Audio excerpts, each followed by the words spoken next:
ಕನ್ನಡ ರಾಜ್ಯೋತ್ಸವದ ಮಾಸದಲ್ಲಿ ಕನ್ನಡ ನಾಡು, ನುಡಿ, ಸಾಹಿತ್ಯ, ಕಲೆ, ವಿಜ್ಞಾನ, ಆಧ್ಯಾತ್ಮಿಕ ಕ್ಷೇತ್ರದ ಹಿರಿಯ ಸಾಧಕ ಕನ್ನಡಿಗರನ್ನು ಪರಿಚಯಿಸುವ ಕಾರ್ಯಕ್ರಮವೇ ಕನ್ನಡದ ಕಣ್ಮಣಿಗಳು.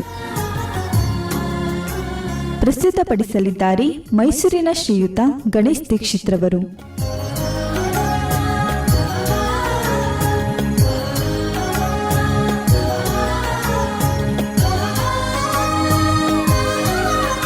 ಪ್ರಿಯ ಕೇಳುಗರೆ, ಕರ್ನಾಟಕ ರಾಜ್ಯೋತ್ಸವದ ಶುಭಾಶಯಗಳು. ನಮ್ಮ ರಾಜ್ಯದ ಅಮೂಲ್ಯ ರತ್ನ, ಅನರ್ಘ್ಯ ರತ್ನ, ಕರ್ನಾಟಕದ ಕಣ್ಮಣಿ ಡಾಕ್ಟರ್ ಸಾಹಸ ಸಿಂಹ ವಿಷ್ಣುವರ್ಧನ್ ರವರನ್ನು ಇಂದು ಸ್ಮರಿಸಿಕೊಳ್ಳೋಣ. ಇವರ ಮೊದಲ ಹೆಸರು ಸಂಪತ್ ಕುಮಾರ್. ಇವರ ಜನನ ಸೆಪ್ಟೆಂಬರ್ 18, 1950 ಮೈಸೂರಿನ ಎಚ್.ಎಲ್. ನಾರಾಯಣರಾವ್ ಮತ್ತು ಕಾಮಾಕ್ಷಮ್ಮ ದಂಪತಿಗಳಿಗೆ ಇವರು ಜನಿಸಿದವರು.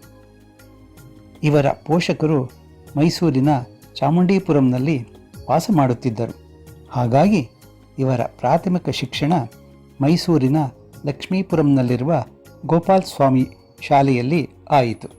ಅನಂತರ ಬೆಂಗಳೂರಿನ ನ್ಯಾಷನಲ್ ಕಾಲೇಜಿನಲ್ಲಿ ಪದವಿಯನ್ನು ಕೂಡ ಪಡೆಯುತ್ತಾರೆ. ಇವರು ಕನ್ನಡ, ತಮಿಳು, ತೆಲುಗು, ಮಲಯಾಳ ಹಾಗೂ ಹಿಂದಿ ಭಾಷೆಗಳಲ್ಲಿ, ಅಂದರೆ ಬಹುಭಾಷಾ ನಟನಾಗಿ ಬೆಳ್ಳಿ ತೆರೆಯ ಮೇಲೆ ರಾರಾಜಿಸಿದ್ದಾರೆ. 1955 ಶಿವಶರಣ ನಂಬೆಯಕ್ಕ ಎಂಬ ಸಿನಿಮಾದಲ್ಲಿ, 1956 ಕೋಕಿಲವಾಣಿ ಎಂಬ ಚಿತ್ರದಲ್ಲಿ ಕೂಡ ಬಾಲನಟನಾಗಿ ನಟಿಸಿದ್ದಾರೆ. 1971 ವಂಶವೃಕ್ಷದಲ್ಲಿ ಕೂಡ ನಟನೆ ಮಾಡಿದ್ದಾರೆ. 1972 ಪುಟ್ಟಣ್ಣ ಕಣಗಾಲ್ರವರ ಚಿತ್ರ ನಾಗರಹಾವು ಚಿತ್ರದಿಂದ ಮೂಲ ರೀತಿಯಲ್ಲಿ ರಜತ ಪರದೆಗೆ ಪಾದಾರ್ಪಣೆ ಮಾಡುತ್ತಾರೆ. ಅನಂತರ ಸುಮಾರು 37 ವರ್ಷಗಳಲ್ಲಿ 200ಕ್ಕೂ ಹೆಚ್ಚು ಚಲನಚಿತ್ರಗಳಲ್ಲಿ ನಟಿಸಿದ್ದಾರೆ. ಇವರ ಪ್ರಮುಖ ಚಿತ್ರಗಳು ಭೂತಯ್ಯನ ಮಗ ಅಯ್ಯು, ಜೀವನದಿ, ಯಜಮಾನ, ಮಲೆಯ ಮಾರುತ, ಬಂಧನ, ವೀರಪ್ಪ ನಾಯಕ, ಆಪ್ತಮಿತ್ರ ಮತ್ತು ಆಪ್ತರಕ್ಷಕ ಚಿತ್ರಗಳು. ಇವರು ಹೆಸರಾಂತ ನಟಿ ಶ್ರೀಮತಿ ಭಾರತಿಯವರನ್ನು 17/2/1975 ವಿವಾಹವಾದರು. ಡಾಕ್ಟರ್ ವಿಷ್ಣುವರ್ಧನ್ ರವರನ್ನು ಕನ್ನಡ ಚಿತ್ರರಂಗದ ಯಜಮಾನ, ಅಭಿನಯ ಭಾರ್ಗವ, ಮೈಸೂರು ರತ್ನ, ಹೃದಯವಂತ, ಸಾಂಸ್ಕೃತಿಕ ರಾಯಭಾರಿ, ಕರುಣಾಮಯಿ, ದಾದಾ, ಸಾಹಸ ಸಿಂಹ ಹೀಗೆ ಹಲವು ರೀತಿಯಲ್ಲಿ ಗುರುತಿಸಿ ಗೌರವಿಸಲಾಗಿದೆ. ಇವರಲ್ಲಿ ರೂಪ, ಅಭಿನಯ, ಸಂಸ್ಕಾರ, ಸಹನೆ, ಸರಳತೆ, ಸಹಿಸುವಿಕೆ, ಕ್ಷಮಿಸುವಿಕೆ ಮುಂತಾದ ಗುಣಗಳು ಮನೆ ಮಾಡಿದ್ದವು.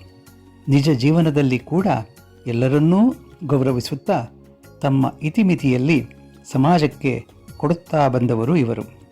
ಸರಳ, ಸಜ್ಜನ, ಸಂಕೋಚದ ಸ್ವಭಾವ ಇವರದಾಗಿತ್ತು.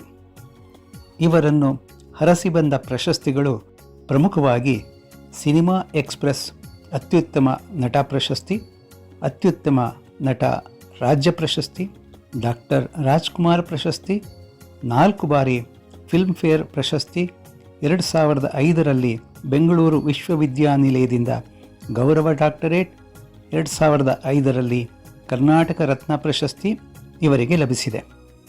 The Phoenix of India cinema ಎಂದು ಇವರು ಪ್ರಖ್ಯಾತರಾಗಿದ್ದರು. ಡಾಕ್ಟರ್ ರಾಜ್‌ಕುಮಾರರ ನಂತರ ಅತಿ ಹೆಚ್ಚು ಪ್ರಶಸ್ತಿಗಳನ್ನು ಪಡೆದ ಕನ್ನಡ ನಟರು ಇವರು.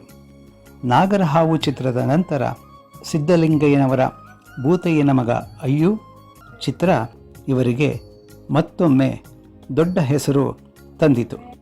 ವೈವಿಧ್ಯಮಯ ಚಿತ್ರಗಳಲ್ಲಿ ಇವರು ನಟನೆ ಮಾಡಿದ್ದಾರೆ. ಜಿಮ್ಮಿಗಲ್ಲು ಚಿತ್ರದಲ್ಲಿ ತುತ್ತು ಅನ್ನ ತಿನ್ನೋಕೆ, ಬೊಗಸೆ ನೀರು ಕುಡಿಯೋಕೆ ಹಾಡನ್ನು ಹಾಡುವ ಮೂಲಕ ಹಿನ್ನೆಲೆ ಗಾಯನದಲ್ಲೂ ಸೈ ಎನಿಸಿಕೊಂಡಿದ್ದಾರೆ. ಶಂಕರ್ನಾಗ್ರವರ ಧಾರಾವಾಹಿ ಮಾಲ್ಗುಡಿ ಡೇಸ್ನಲ್ಲೂ ನಟಿಸಿದ್ದಾರೆ. ದ್ವಿಪಾತ್ರಗಳಲ್ಲಿ ಕೂಡ ನಟಿಸಿ ಸೈ ಎನಿಸಿಕೊಂಡವರು ಡಾಕ್ಟರ್ ವಿಷ್ಣುವರ್ಧನ್ ರವರು. ಶ್ಯಾಮ್ ಬೆನಗಲ್ ರವರು ಇವರನ್ನು ಸ್ಫುರದ್ರೂಪಿ ನಟ ಎಂದು ಕೊಂಡಾಡಿದ್ದಾರೆ. ಇಂತಹ ಮಹಾನ್ ನಟ ಸಾಹಸ ಸಿಂಹ ವಿಷ್ಣುವರ್ಧನ್ ರವರು ಡಿಸೆಂಬರ್ 30, 2009 ದೈವಾಧೀನರಾದರು. ಇಂತಹ ಮಹಾನ್ ನಟನಿಗೆ ನಮ್ಮ ನಮನಗಳು. ಎಲ್ಲರಿಗೂ ಧನ್ಯವಾದಗಳು.